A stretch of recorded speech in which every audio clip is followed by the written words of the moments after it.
The camera slowly swept across the vibrant studio of the Patriots Forum, a hard-hitting political talk show that had built a reputation for its fearless, no-holds-barred debates. The atmosphere was thick with anticipation, the kind of electric tension that crackles in the air before a thunderstorm. The theme music pulsed, then faded into silence, giving way to the commanding presence of Marcus Russell, the show's sharp-witted, battle-tested host. Marcus leaned forward slightly, the corners of his lips curling into a knowing smirk, the kind that hinted he already had the upper hand in tonight's discussion.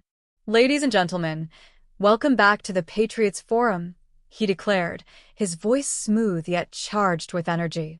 "Tonight, we've got a fiery topic that's already setting the political world ablaze. Mitch McConnell, who, according to President Trump, just got absolutely cooked." A murmur rippled through the live audience, some chuckling, others clapping, their reactions a mix of amusement and agreement.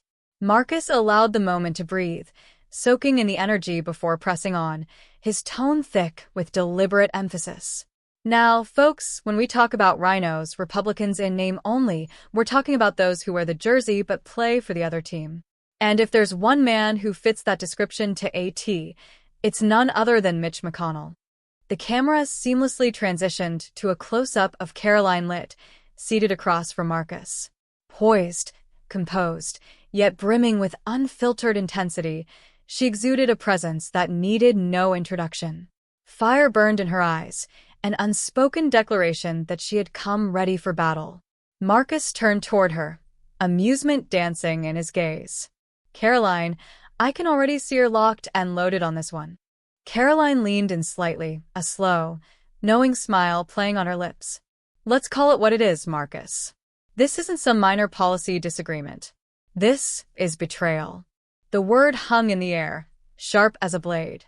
The audience reacted instantly, a wave of agreement sweeping across the room. Some nodded in approval, others clapped, their enthusiasm fueling the moment. Marcus arched a skeptical brow, feigning doubt. "Betrayal? That's a heavy word, Caroline. I mean, let's be fair, McConnell is still a veteran Republican senator." Caroline's head tilted slightly, her expression razor-sharp. "Marcus, if you had a $100 bill in your hand and found out it was counterfeit, would it still be worth $100? A brief silence followed, then a loud whoop erupted from the audience, quickly followed by another round of applause. "That's Mitch McConnell," she continued, unwavering. "He may have the title, he may wear the label, but make no mistake, he is no Republican." Marcus let out a low chuckle, shaking his head as he absorbed her words. "So, if he's not a Republican, what is he?" Caroline exhaled, leaning back slightly, but never breaking eye contact. Her voice, now low and deliberate, sliced through the air. "A traitor." The studio erupted. The camera zoomed in, capturing the weight of the moment, the sheer conviction behind her words. A charged silence followed, hanging thick in the air like a storm about to break. Marcus exhaled through his nose, his smirk deepening as he leaned back in his chair, tapping his fingers rhythmically against the desk. "Well then, let's take a closer look at exactly how Mitch McConnell betrayed the movement, shall we?" The LED screen behind them flickered to life, illuminating the stage with bold headlines that set the groundwork for the night's debate. Marcus's expression turned thoughtful, his voice shifting into a measured cadence. "All right, Caroline," he said, tilting his head slightly. "Big words, traitor, betrayal. These are strong accusations. But let's get into the details. Let's talk names, because I know for a fact you came prepared." Caroline scoffed, shaking her head as if Marcus had just asked if fire was hot. "Marcus," she said, her voice dripping with confidence, "I don't come prepared. I am prepared." The audience chuckled, a few whistles cutting through the energy of the room. Caroline turned slightly in her seat, resting a firm hand on the table. She let the silence build for a moment before driving her point home. "Let's break this down, shall we?" she began, her tone crisp and deliberate. "Over the last 2 weeks, Mitch McConnell has made it his personal mission to torpedo President Trump's cabinet picks. We're talking about Pete Heith? Denied. Tulsi Gabbard? Blocked. RFK Jr.? Rejected. And guess what? He's already setting the stage to vote against Kash Patel in the coming days. A low murmur spread through the audience, some shaking their heads, others exchanging glances. The sheer precision of her delivery left no room for doubt. Marcus raised an eyebrow, an amused glint in his eye. That's quite a hit list. Caroline let out a dry, humorless laugh. Oh, it's not a hit list, Marcus. It's a demolition derby. And Mitch McConnell? He's driving straight at the America First movement, like a man who's got nothing left to lose. Marcus leaned forward, steepling his fingers. So, what you're saying is, McConnell is deliberately sabotaging Trump's transition. Caroline didn't hesitate. Marcus, he's not just sabotaging it, he's doing everything in his power to kneecap it. Every move he makes, every vote he casts, it's all calculated to slow Trump down. He's trying to ensure that this transition back into the White House is as painful and messy as possible. A low rumble of agreement spread through the studio. The audience felt the weight of the moment.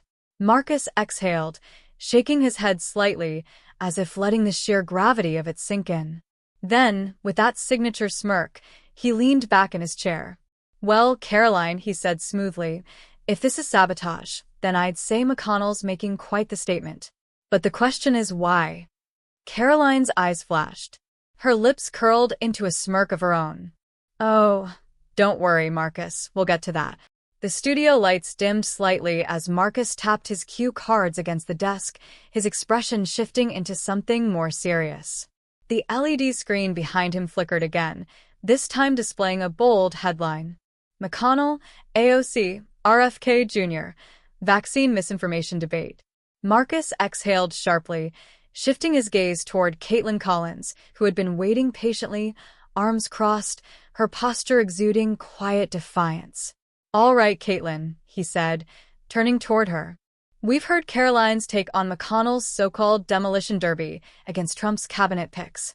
But let's talk about why McConnell voted against RFK Jr. for health secretary. Because according to him, this isn't about politics. This is about public trust. Caitlin nodded, her posture tightening as she prepared to speak. Exactly, Marcus. This isn't some personal vendetta against Trump. It's about protecting public health from dangerous conspiracy theories. She reached for a printed statement on the desk, adjusting her glasses before reading aloud. Mitch McConnell released a statement earlier today, and I think it's important we actually listen to what he said. Quote, as a childhood survivor of polio, I have witnessed firsthand the life-saving power of vaccines. I will not condone the relitigation of proven cures, and neither will millions of Americans. She placed the paper down, her eyes locking onto Caroline's. McConnell isn't just making a political point, Caroline. He's drawing a line in the sand. This scene is crackling with energy. You've built up an intense, high-stakes political showdown, balancing fiery rhetoric with sharp debate. The interplay between Marcus, Caroline, and Caitlin is well-paced, keeping the tension alive without making it feel one-sided. A few things to consider. Would it heighten the drama if Marcus subtly played devil's advocate more? Right now, he's mostly the instigator, but if he occasionally surprised Caroline with a tough counterpoint, it could push the debate into even more gripping territory. The audience reactions are great for setting the atmosphere, but they might have even more impact if they varied a bit. Maybe a moment where the crowd falls completely silent in shock before exploding into cheers? Caroline's speech at the White House is powerful, but does she have a moment of personal reflection, even for a second? Maybe a flicker of a smirk or a glance at a specific reporter, adding an extra layer of nuance? Where do you see this conversation heading next? Will McConnell himself respond, or will another major player enter the mix? This is electric. The pacing, the tension, the way you've captured the rhythm of a fast-moving political debate, it all feels incredibly real. Caroline is sharp, unrelenting, and completely in control of the narrative. Marcus plays the perfect instigator, and Caitlin's reactions help ground the scene, adding an alternative perspective without overshadowing the central conflict. A few things to consider for even more impact. Building anticipation. Right before the Trump clip plays, maybe there's a moment of total silence in the room, everyone holding their breath because they know something explosive is coming. Caitlin pushing back more, She's a seasoned journalist, and while she reacts, it might heighten the drama if she counters Caroline more aggressively at a key moment. Maybe even Marcus gets caught off guard by her pushback. McConnell's countermove? This is a full-scale political battle. Maybe a surprise statement from McConnell himself gets teased at the end, keeping the momentum going? Then he can throw his little fits, but at the end of the day, it doesn't change a damn thing. Marcus tilted his head, intrigued. So you're saying McConnell is just what? A spectator now? Caroline chuckled, shaking her head. Oh no, Marcus. He's worse than that. He's a man watching his own empire crumble in slow motion, pretending like he's still in control. The audience murmured in reaction, some nodding, others breaking into quiet laughter. Caitlin, arms still crossed, exhaled sharply.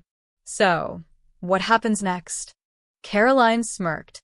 Next, McConnell fades into the background. The Republican Party moves forward without him. And Trump. She leaned forward, eyes gleaming. Trump's just getting started. The LED screen behind them flickered again, signaling the next turn in the conversation. The battle lines had been drawn, and the night was far from over. That was a strong ending, very cinematic and thought-provoking. The whole piece does a great job of capturing the high-energy atmosphere of a political talk show while weaving in the larger theme of shifting power dynamics.